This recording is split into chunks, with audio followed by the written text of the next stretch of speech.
മനസ്സിലാവും. മോഹൻലാൽ നായകനായി എത്തിയിരിക്കുന്ന Jithu Joseph cinema 4-ാം ദിവസം പിന്നിടുമ്പോൾ ഇന്നത്തെ കളക്ഷൻ റിപ്പോർട്ടുകളിലേക്ക് നമുക്ക് കടന്നു വരാം. അതിനു മുമ്പ് തീർച്ചയായും നിങ്ങളുടെ ഒരു സഹായ സഹകരണം വേണം. നമ്മുടെ ചാനൽ ഒന്ന് സബ്സ്ക്രൈബ് ചെയ്ത് തരണം എന്ന് അഭ്യർത്ഥിക്കുകയാണ്.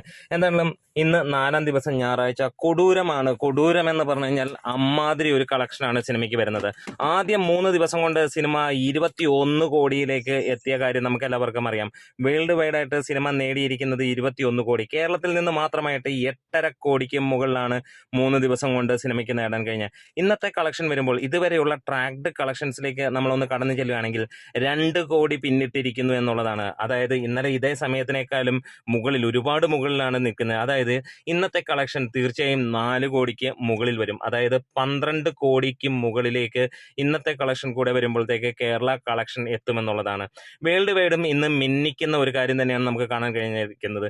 അതായത് സിനിമയ്ക്ക് ടിക്കറ്റ് കിട്ടാനില്ല എന്നുള്ള ഒരു അവസ്ഥ തന്നെയാണ് എല്ലാ സ്ഥലങ്ങളിലും നമുക്ക് കാണാൻ കഴിയുന്ന. കൊടൂരമായിട്ടുള്ള ബുക്കിങ്ങും കാര്യങ്ങളുമായിട്ട് സിനിമയ്ക്ക് പോകുന്നു. വൈകുന്നേരം ഒന്നും ഒരു രക്ഷയുമില്ല. ടിക്കറ്റ് നേരത്തെ ബുക്ക് ചെയ്തില്ലെങ്കിൽ വീട്ടിലിരുന്ന് സീരിയലോ വീട്ടിലിരുന്ന് സിനിമയോ കാണുക എന്നുള്ള ഒരൊറ്റ കാര്യമേ പറയാനുള്ളൂ. കാരണം തിയേറ്ററിൽ പോയിട്ട് കാര്യമില്ല. എക്സ്ട്രാ ഷോസിന് പോലും ആളുകൾ ഇടിച്ച് തിങ്ങി കയറുന്ന ഒരു കാര്യം തന്നെയാണ്. പിന്നെ ഭാഗ്യമുണ്ടെങ്കിൽ നിങ്ങൾക്ക് ടിക്കറ്റ് കിട്ടുമായിരിക്കും, അതുകൊണ്ട് പോവാതിരിക്കേണ്ട. അമ്മാതിരി തിരക്ക് തന്നെയാണ് നമുക്ക് കാണാൻ കഴിയുന്നത്.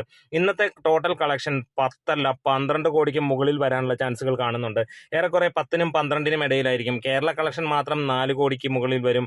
വേൾഡ് വൈഡ് ആയിട്ട് സിനിമയ്ക്ക് അമ്മാതിരി ഒരു കളക്ഷൻ വരുമെന്ന് തന്നെയാണ് ഈ ഒരു ഞായറാഴ്ച നമുക്ക് കാണാൻ കഴിയുന്നത്.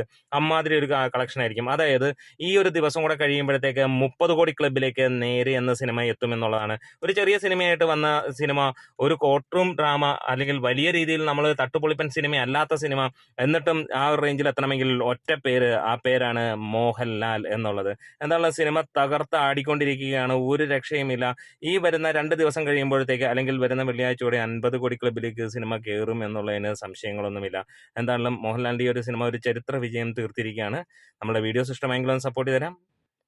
ലാൽ സലാം.